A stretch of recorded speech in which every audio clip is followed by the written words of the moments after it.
Hi, everyone. It's me, Sharon Mudgett with Salon Innovations, and thank you for joining us today for our YouTube Live with SharkFin. I have my good friend, Willy Hyde here. He is the Director of Education for SharkFin Shears, and he is going to be teaching you some really great things today. One of the things that we know about SharkFin is that ergonomics is everything. So listen closely because Willy has a lot to share with everyone.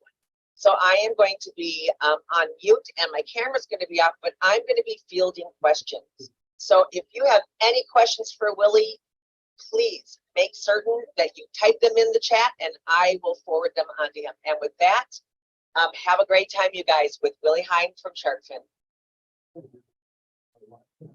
Hi, everybody. Thank you, Sharon. I'm honored to be here today to do education. I always love coming on and doing these. It gets me going in the morning. So it's a wonderful opportunity. And as Sharon said, my name is Willy. I'm the Director of Education for SharkFin Shears. If you don't know anything about me, that's okay. Let's just do some fun education and then maybe you'll know a little bit more about me at the end of the class. So the one thing I want to start off by saying is that today when we're working on this haircut, we're going to call this haircut the Bruce. Because it's very Bruce Lee inspired, round.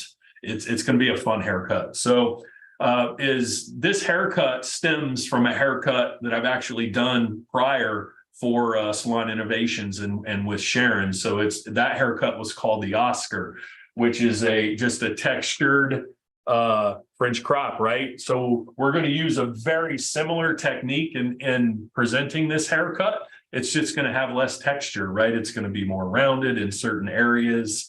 Those areas will be at the round of the head, right? Just below the round of the head, through the crown. So we're going to do a lot of fun stuff today. So what we've done is we've taken Cole from Pivot Point, which is a wonderful mannequin. And this is our inspiration today. So if you don't know who Bruce Lee is, go back and look at some old Kung Fu movies and check out Bruce Lee's haircut and you'll see what we were working towards with this inspiration. And you'll see that it's very round on top, almost no layering whatsoever, very round through the sides. So we get that round shape that works with the head shape, okay? What you're going to see here is on this particular mannequin, I did clipper work on this side. I did a 1 into a 1.5 into a 2 and connected everything at the round of the head. Okay. On this side, I actually did scissor over comb. So that is why you see this side a little more round, specifically right through here. Okay. And this side a little more wedge shaped. Okay. Because that's the difference I achieved with doing clippers versus fingers and comb and my shears. So we're a scissor company, we're a shear company, so we're going to focus specifically on shear work today. So I'm not going to use any clippers. However, you can see very easily how you could use clippers on this shape if you wanted it to be shorter and much more uniform throughout. I took this variation to a little longer, a little more textured. So even on this side in the back, you can see some length, got like this little baby mullet going on back here. So this is a haircut that we can make very modern by leaving length in the back just around the hairline, by leaving the length a little longer on the sides and through the recession or the round of the head. So let's get started. And if you have questions, please ask. I know Sharon said that. However, I just want to reemphasize that this class is about you. If you have a question and you don't ask, I can't answer it. So this is Cole out of the box. Cole out of the box has a lot of length on the sides, throughout the back, throughout the top. So you're going to see my parting here is just a horseshoe parting all the way around. And then I still like to isolate an upside down triangle in the back to preserve my length through the crown. Even though we're going to be very specific what we do in this area of the head, I still isolate that. So very simple parting. and we're gonna do shear and comb work today. So all I did to prep this mannequin was I gave Cole a wash. I used a little bit of conditioner afterward, and I actually left the conditioner in. And the reason I leave the conditioner in, and I would do this on a real person as well, or instead of leaving the conditioner in, you could use a spray like a cutting lotion, right? It's completely up to you. You get to choose. However, in my experience behind the chair and doing education, that little bit of conditioner or leave-in conditioner helps keep the hair saturated for longer. I just find myself having to wet the hair down less often when I use some sort of cutting lotion. So diagonal backward section, finger length, right? Going to come in here at an angle. My shear swivels, so I don't have to come in here like this. This is why I love a swivel shear. So instead of cutting like this, I can drop that elbow, swivel that shear, and you see my elbow, instead of being up here, is down here. So that is why I'm a huge fan of swivel shears. Everybody does a swivel shear, team. It's not exclusive to SharkFin.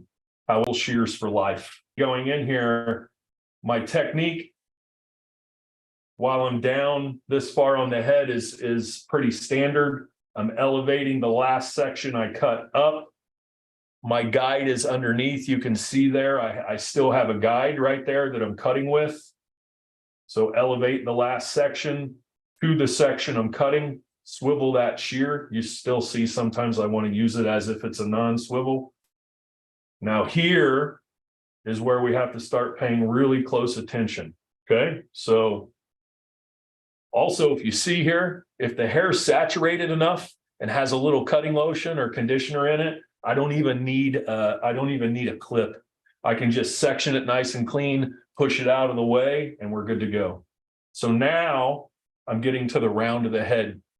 This is my first pay attention spot on the head, right? Because I want to create that roundness. And the way I'm creating that roundness, team, is with my finger angle. So I'm not going too flat against the head. I want to angle that finger out. This is a great visual here. So I want to angle that finger out. So what helps me naturally angle my finger in positions that are more comfortable, where my shoulders are. So instead of standing square here and trying to do that, kind of rotate my shoulder, now that finger angle becomes more, it becomes easier to control.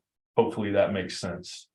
Still working with the guide, angle that finger out because I want that weight there. Round is what we're thinking here, right? So we're working with the head shape. I'm going to go back. Another diagonal back section.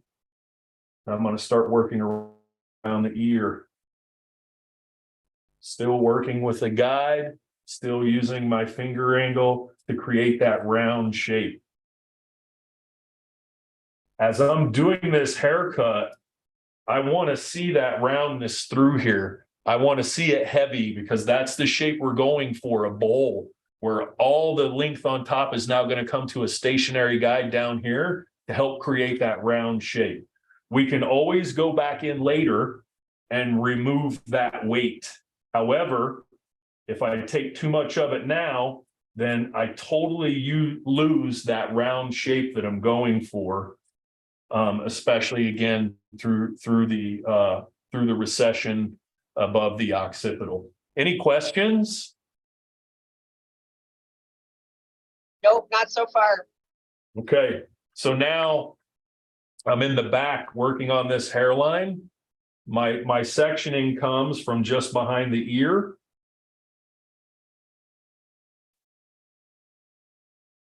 And that's how I'm going to connect this. My sectioning is going to come from just behind the ear where I've already cut. My guide is right there. Body position is super important. I don't want to be too flat to the head. It's going to take away that round shape. So if anything, it's better to over direct away from where it lives here to keep that shape and that weight. What it's going to result in, what's going to happen is it's going to result in a lot of weight and roundness, which is what we want, right? Again, see, we have that length there.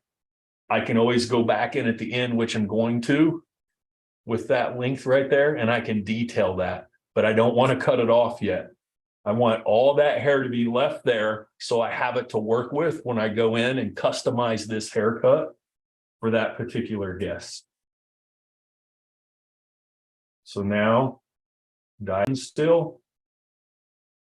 A little tip, I used to get confused, right, with diagonal forward and diagonal backward, especially with certain techniques. So maybe this isn't you, and that's fine. I'm just being honest. For me, I would get confused, diagonal forward, diagonal backward. Diagonal forward is, think about it in this way. Diagonal forward is if I place a marble on it, it'll roll toward the face. Diagonal backward is if I place a marble on it, it'll roll toward the back of the head. I used to get so into hair cutting and I could get a little overwhelmed depending on the technique. And little things like that I've learned over the years have made such a huge difference in my ability to cut hair. So still using diagonal back sections, super clean, super small. So I'm comfortable working. Comb is typically up. Why do you think this is? Instead of combing the hair down to the section, I'm combing it up. Because naturally when I comb hair up, it's away from where it lives and it's going to leave me a little more length and weight. I know this is probably the 6th or 7th time I've said this, but I want that in this haircut. That's why I'm not a big fan of using clippers for this, because clippers, it's really easy to get rid of all that weight and roundness. So that's why I prefer a comb, or I'm sorry, scissors and shears. So I still have my main section here from just behind the ear, lifting it up, pulling my guide to the section I'm cutting. So it's a traveling guide if you want to look at it that way. Typically I would move instead of the mannequin, but I want you to be able to see where my finger elevation is, or where my elevation is to where my finger angle is. So I'm just going to move the mannequin. Hey, Willie, I have a question for you from Andrea Gore. Can you hear Go me? for it. Yep. Okay, she wants to know, what texture of hair do you think this cut works best with? Ooh, great question. And you beat me to it. We were going to talk about that a little later. So this particular cut can be done on any texture of hair. And where I would be careful is when we start getting into like curly, right? As far as density, fine, thin, medium, or coarse, as far as the amount of hair per square inch, right, can be done on any density. Texture wise, it gets more difficult when you're trying to do something like this on someone with more curly hair, because as you know, that curl can be harder to work with, especially short. And the number one thing about this is, see how polished this is and see how flat it is. It's going to be difficult to get that on curlier, denser texture because it's going to be super round. However, there are some texturizing techniques that will allow you to be able to do that a little more easy.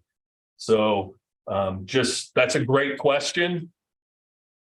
Just think about what hair does when it's short, and think about how hair lies when it's thick and coarse and curly when you want it perfectly straight, especially where we're leaving that length on the top of the head. Hopefully that made sense.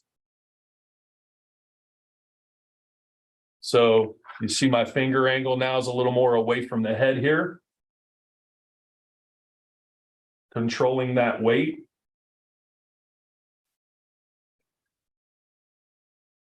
Now I just follow my guide all the way down. Last comb is straight up.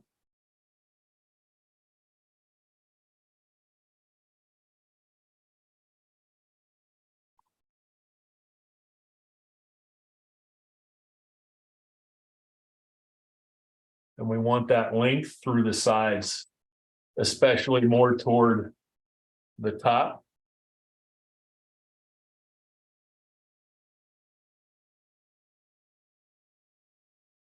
Body position here is super important. Move with it, because the head shape here is drastically different, right? Here's the beginning of my section, right here. Here's the end of my section. The head shape here is drastically different than the head shape here.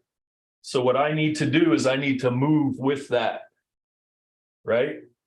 So my finger angle stays, uniform throughout, regardless of what section of the hair I'm cutting. Is that coming through visually, Sharon, at this angle? It is. Okay, cool. Thank you. So now, honestly, it's just rinse and repeat. So in my new section, last comb is up using the fine teeth of my comb, cutting round. So now you're going to see my body really move with the section, depending on where I am on the head. Awesome. To the point where I would be standing right behind the head on that last little bit, elevating up to my guide. And what's cool now is when I get back here, I have a guide from the other side of the hair I cut. So I'm literally just playing connect the dots from here all the way through here, because I'll have a guide here when I start. And by the time I get to the end of that section here, I'll have a guide off the other side. So it's just connect the dots. It's connect the dots with where is my body, help me be most useful to where my elevation needs to be, and where is my body and how is it most useful against where I want my finger angle to be. So I like to think of hair cutting as a dance, right? There are certain haircuts. The more my feet move, the more my body moves, the more the haircut moves, right? And then there are haircuts where I want to stand in one spot the entire time, right? Like graduation, right? Like everything's boom here. So I kind of think of haircutting in almost a dancing sense, because the more my feet move, the more my haircut's going to move, regardless of whether it's short hair or long hair. Which is funny because I can't dance at all, but that's what I envision when I'm cutting hair.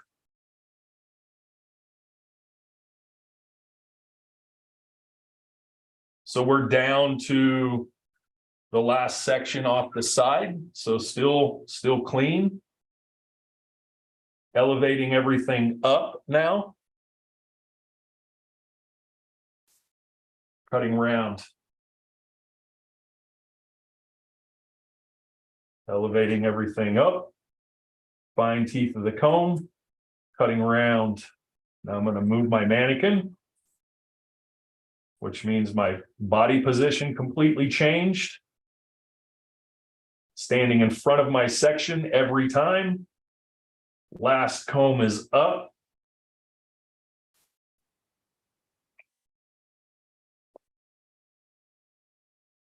Now I can drop this last section. Get back in there.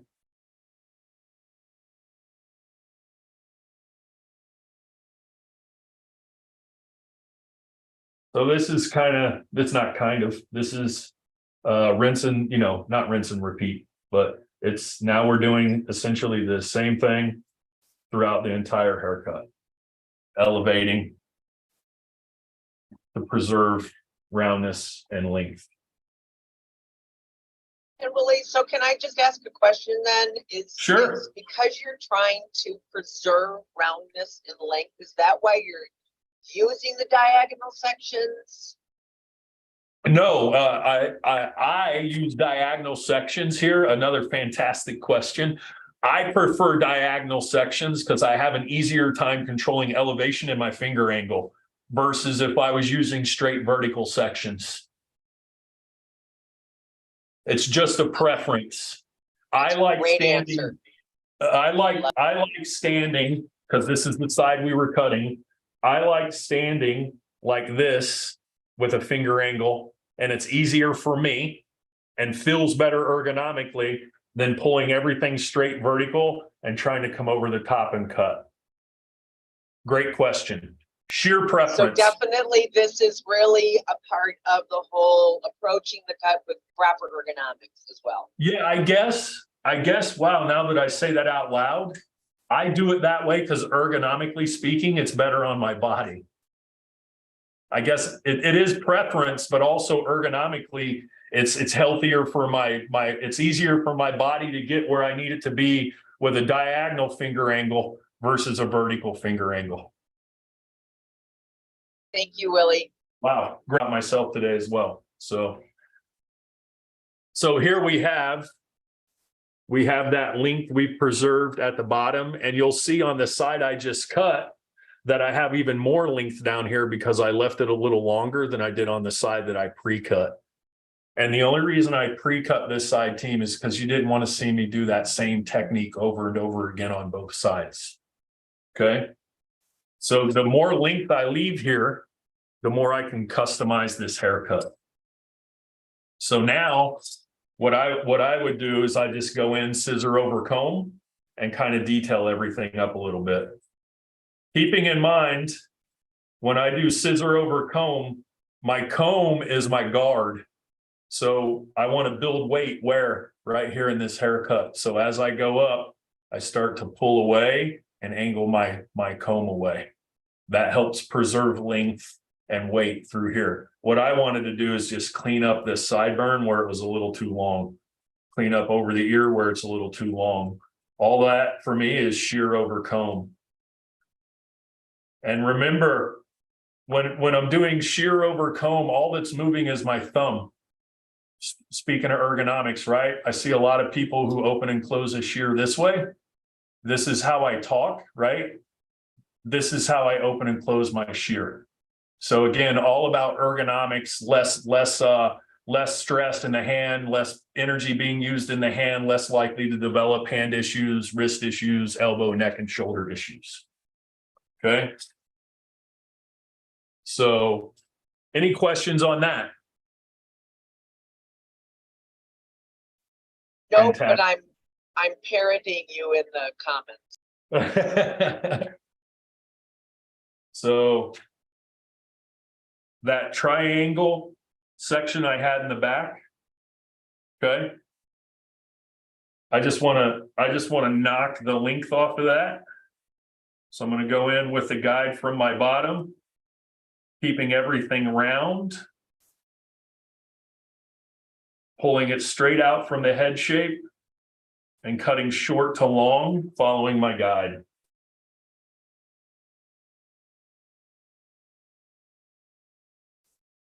And the reason I do this is I've learned over the years, especially if I'm going from longer like we did to shorter, sometimes this hair reacts a little funny when you take all that length off. And by I mean funny is sometimes what this hair does is it sticks out, right? So I like to just take off that length, but leave it so we see that round shape there. I can always go back in and detail that later. The coarser their hair is, the more wavy to curly it is, the more likely this is to stick out. So just be really careful right here.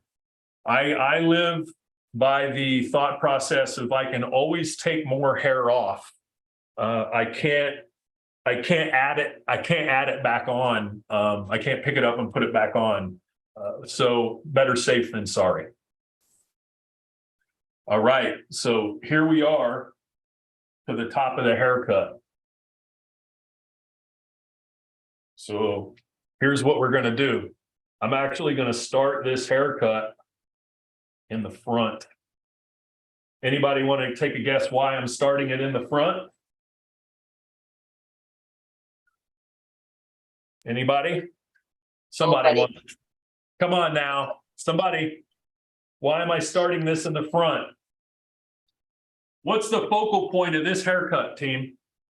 Absolutely. The bank, the fringe. What's the focal point? Boom, right here. That's the focal point. So that's where I want to start. And then I'm going to pull all, and then I'm going to take all the rest of the sections across the head, pulling everything forward to that focal point. Make sense? So that's why I'm starting in here. No layering in here. If anything is removed as far as length or bulk and weight in here, it's done texturizing, not layering. So this will all still sit super smooth and you don't see a bunch of hair or a bunch of texture in there. So I'm just going to stand right in front.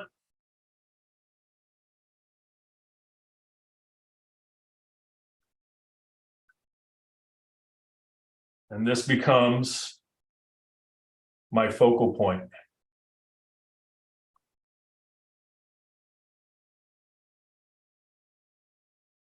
So that's my focal point now, right? Now I'm going to take all my sections. Of course, I'm going to drop a clip or two. So now just another, I mean, is this a horizontal section? Is it vertical? I'm going to call it horizontal because I'm standing in front of it. But if I'm standing here, it's like vertical, right? So now all of my cut is going to get pulled to there. So do we see how the hair, what's going to happen is as we take sections, what's going to happen to this hair? It's going to go from short to long. So this is just a more comfortable way for me to cut this and have a focal point than trying to cut it, you know, taking vertical sections and trying to cut it short to long like this. This is just more comfortable for me standing here. Forgive me, standing right here in front of the guest, using the wide teeth of my comb here. I'm switching to the wide because it's less tension. So it's much less likely to spring up and be super short on me, okay? So that's why I'm using the wide teeth of my comb. I'm going to pull everything straight down. And I'm going to cut. So basically, this is a no tension cutting technique that you're showing them. Yes. Currently, yes, absolutely. So we can see here, this is the corner I have left, right? This is the corner I have left, correct? And wide teeth of the comb. Get back in there, buddy. These are the areas where I have to be super careful because our hairline changes, right? We go from up here to our hairline changes drastically between this last section and this first section. So always preserving length with this round shape. You can always go back in and take more off. Once it's gone, it's gone. That's the one huge piece of advice I could give you for cutting bangs, regardless of what kind of haircut it is, especially if the bang is the focal point, micro fringe, right? Is the least amount of tension and leave length. You can always go back in and take more off. It's really difficult to add it back, right? And also, what I did early on in my career is I'd find myself chasing. One side would be a tiny bit longer than the other. I could see it. Wait till the end. Blow dry it flat and front forward, just like this haircut would be, and then go in and detail it. Try not to get caught up visually in this side's a little shorter than this side, and now you're chasing the same length, and next thing you know, you've taken another quarter inch off, and then we're in uh-oh territory, okay? So have patience with yourself. Try not to be too ADD or perfectionist, and allow yourself to get to a part of the haircut that's more accommodating for creating that, which in this case is when the hair is dry and combed to where it's going to live when it's dry.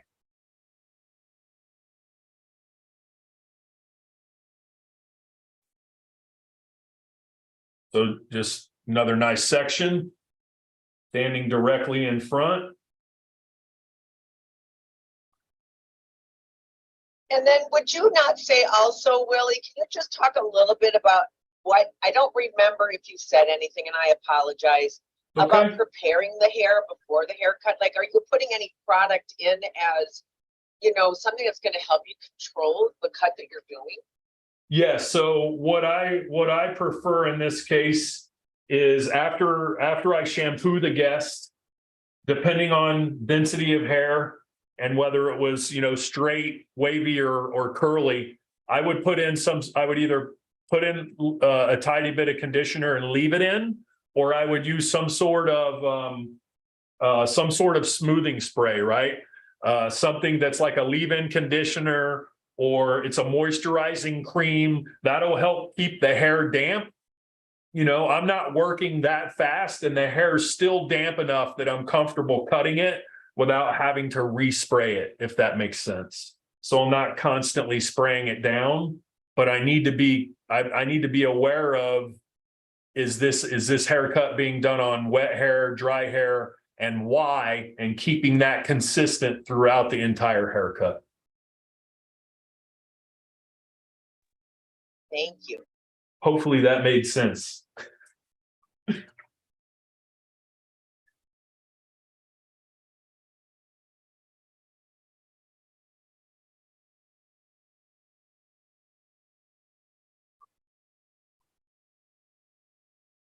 Pulling everything forward. So this is, you can start to see that heaviness. We're getting there now.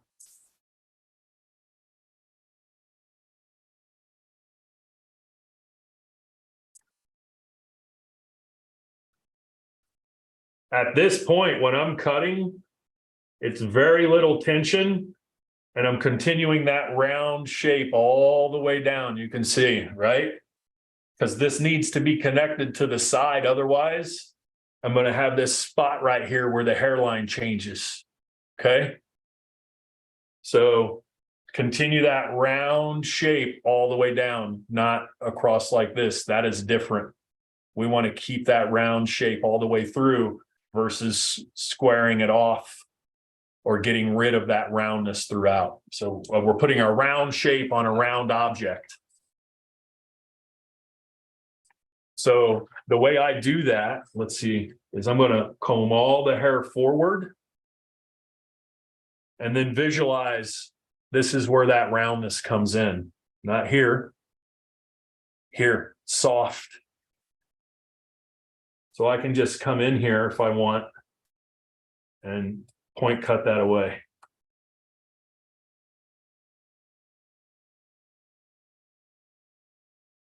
And then I'm going to go in and remove all that after we blow dry everything forward, which we'll talk about in a moment.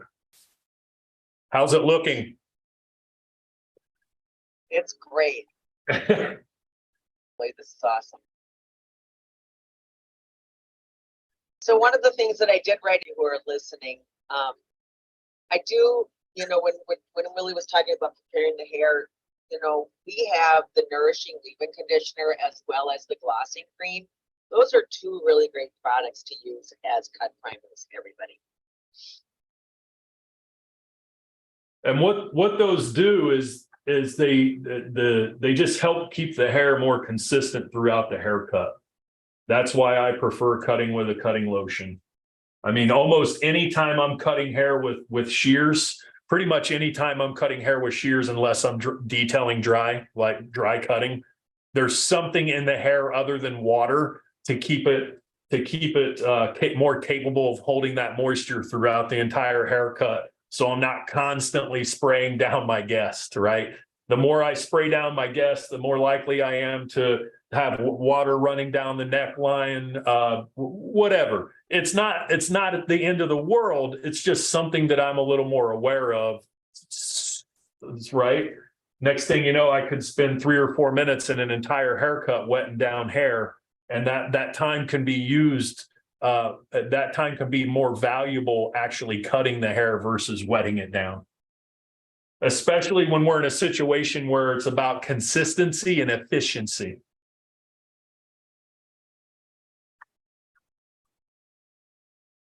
So now you see, I literally just combed all this forward I'm just getting rid of all that extra length.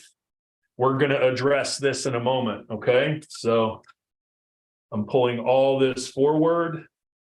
You can see that, yes. Then I'm going in there and I'm cutting that off. I'm not touching any of this yet. We're going to do this in a certain way. So now my last section, pulling everything forward.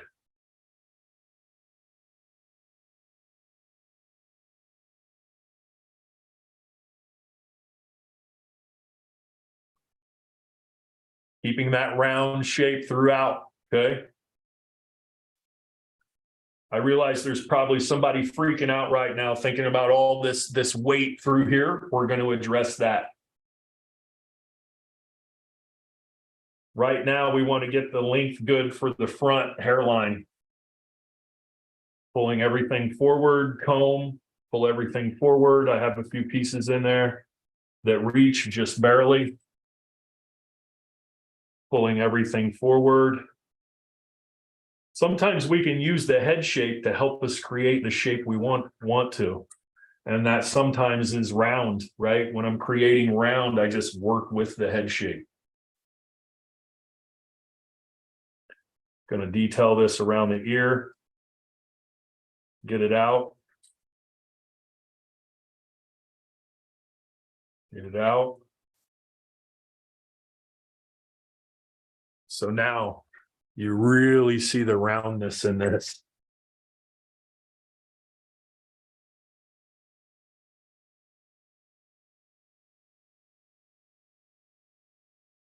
And get that off the ear just by point cutting.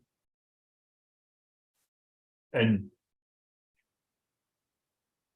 you can see we could go really round on this haircut, but what I did is after this, I'm going to go in and show you some ways to texturize, to remove that.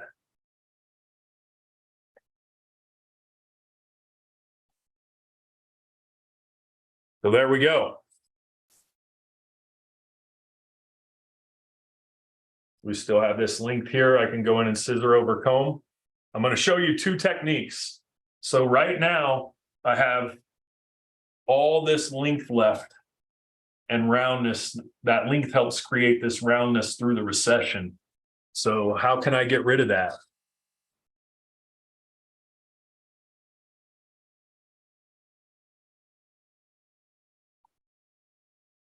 So let's see. See all that right there? That's all my roundness through there. I can just go in and scissor over comb it. So it's a little more connected. You do not want to take it too short. Oh, I've done good. So scissor over comb. We can remove some of that, right? And now,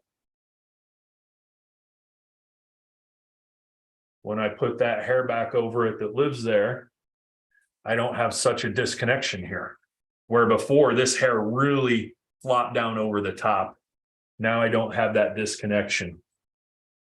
It's not as hard, right? I've blended it more. The other thing you can do, if they really want it blended more,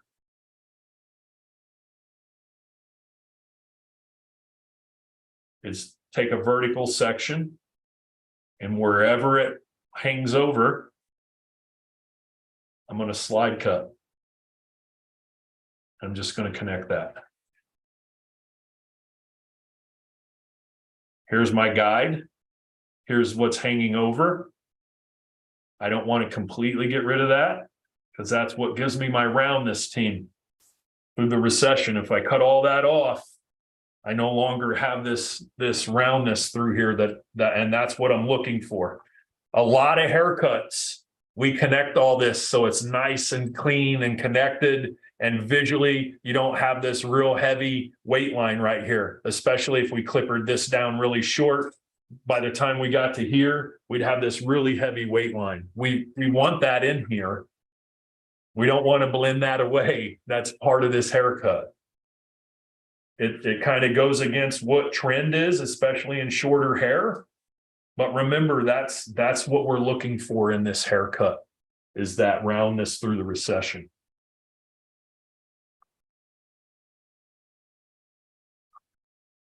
Now here is another technique. So really wish this had come through a little better.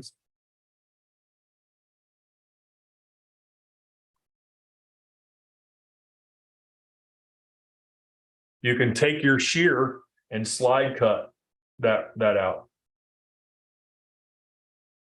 Can't see very well that way. I'm going to do this in an I would not stand this way in the salon, okay? But I'm going to do this so you can see this technique a little better versus how I just showed you. Ergonomically speaking, this is the correct way, but you can't really see what I'm doing here. So the angle is toward me, and all I'm doing is removing some of that length and weight. So I'm going to do it like, no, it's going to go back the other way. All I'm going to do is slide cut and remove some of that length and bulk. So you're quacking your shears like a duck's beak. Absolutely. Right? I'm this is how I'm doing it. Perfect. Another great way to do this is with a very specific texturizing shear, but not everyone has it. So it's really easy to do this just by slide cutting, and you don't want to cut. You want to slide because you want to remove bulk and weight. Another great way to do this, forgive me,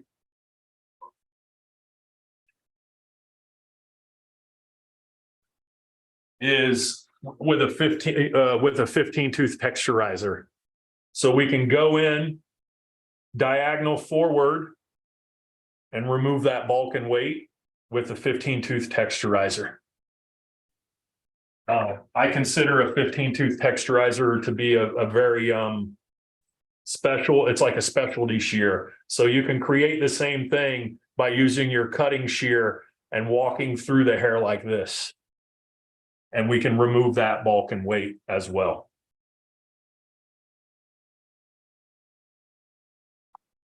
Any questions on that? So not at this time. Awesome. So just kind of walking through. I can visually see where that bulk and weight is. I can take that out, but don't go crazy. This is the Beatles, right? It's really easy to flatten all this out, just a little bit at a time. At this point, team, I would stop. I would get a paddle brush, and I would paddle brush. I would paddle brush everything straight forward till it's 100% dry. Okay. And then once I have everything 100% dry, right, we're back to our inspiration. Once I have everything 100% dry, I would detail it. At this point, I still haven't put anything else in the hair. It's just conditioner or a leave-in conditioner or some type of leave-in primer like we talked about. Everything 100% dry, straightforward. Everything straightforward until it's 100% dry. Then what happens is I can come in and I can detail this. I can go in, and if I'm gonna, no matter how good of a haircut I do, I'm gonna have to detail this haircut dry because I'm gonna have little pieces that are gonna stick out around the focal point here that I need to clean up. Remember, we're not doing anything interior.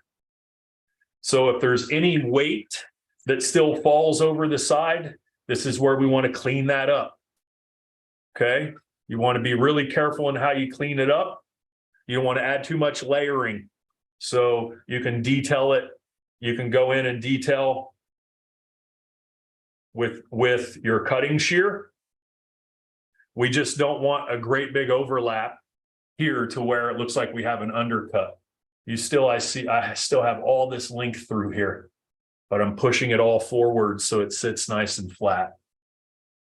Then I could go around here and detail the fringe, the bang. I point cut all of this in preparation. So I just went through here and point cut. That point cutting really gives you a textured look along the edge. Hopefully this comes through in the video.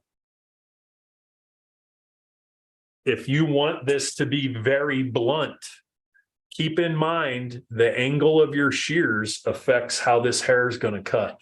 So for example, if I come in here to cut that and my shears are angled toward the head or away from the head, it's going to affect the end result. So keep that in mind. I'm going to angle my shears a little away from the head so that it's a cleaner finish and it's more blunt versus what I did here with point cutting and the texture that it left. Then I would go in and I would detail the neckline. And I did all that just by point cutting. So it could go anywhere from nice and short and clippered to more length and more texture so we can finish it around the hairline with a completely different look. Any questions? No questions. So and I love that you explained that the rolling of your wrists and how the angle of your shear. That's really pretty amazing. So well, keep in mind if you're not used to working with short bangs, micro bangs, whatever we want to call them, right? Fringe, whatever, but we're not used to working with them short and blunt. Those are really easy details. Those are really easy finishing techniques to miss out on or not necessarily think about. And I only share this from my experience. I've done these things. I get to that point and then I don't think about how my shear is angled and how that affects the outcome of the haircut. Right. So I just like to try to throw in some things that we may not necessarily think about, because that's where I was in cutting hair, you know, and someone taught me these things and said, okay, now when you get here, think about this, think about that, and how these things could affect your desired outcome. So now, once we're done, at this point, depending on the hair density, the hair texture, it would vary greatly on what I would use. If the hair is fairly straight, not much wave, thin to medium density, I would just use some sort of cream, right? And I would use that cream. I would put it on my fingers and I would pull it through like this. That's it. Polish it so we can lay down any little hairs that may be sticking out. All right. If it's more textured, wavy / curly, you may have to put something in it with a hold, a little mousse or something along those lines, and then re-blow dry with more tension straight forward. So you can get that hair a bit more straight versus us just kind of rough drying it forward with just a polishing lotion or something in it that didn't have any hold. And then detail to desire. So I don't even know how we are on time. Yay! So that's right on time. Right on. So that's the Bruce. We'll call that the Bruce for today. I do hope that you found that beneficial. And at this point, Sharon, I'll say thank you, and I'll be happy to answer any questions we may have, ergonomics, the haircut, anything like that. There are no questions, and I can't thank you enough, Willy. One of the things, you guys, I always say that I love about Willy is that we do these kind of haircuts all day long, but yet when we start thinking about our body position, which is a lot of what we learned today in relation to the finished look, it's just so cool. So Willy, thank you. We really appreciate you being here. And you guys, if you have any questions, go ahead and pop it in the chat and we will answer them as soon as we can. Thank you so much for being with us today, you guys. Bye. Thank you. Bye-bye. All right, stream has ended.